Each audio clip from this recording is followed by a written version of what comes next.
মা গো, কি রান্না করেছো আর কি ঠিক করছো খাবারের মেনুতে?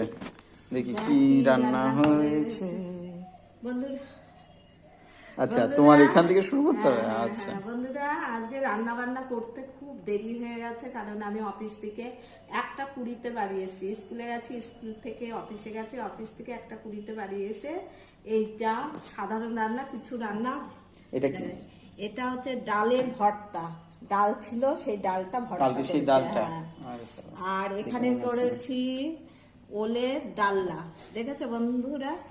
জিরে অনেকদিন পরে ওল ভাজা, খাচ্ছি। জিরে দিয়ে ওলের ডালনা। আর এখানে দেখো বন্ধুরা, কি ডিম করেছি, মামলেট করে ডিমের কারি, হ্যাঁ এটা। আর এখানে আছে শসা কাটা, আর এখানে টক দই, আর এখানে আছে সাদা ভাত। বন্ধুরা, আমি খুব তাড়াতাড়ির মধ্যে 1:20 এসে এখন 3টে বাজে, 3টে বাজেনি, এই 1-1.5 ঘন্টার ভিতরে তাড়াতাড়ি করে রান্নাটা করেছি আমি কোনো মতে খাওয়ার জন্য। তা তোমাদের কাছে দেখাচ্ছি। তোমরা অবশ্যই দয়া করে একটা লাইক করো, সাবস্ক্রাইব করো এবং কমেন্টে লিখো কেমন হয়েছে। তোমরা আমার পাশে থেকো, তোমরা ভালো থেকো, সুস্থ থেকো। নমস্কার। আজকে অনেক দেরিতে এসছে মা।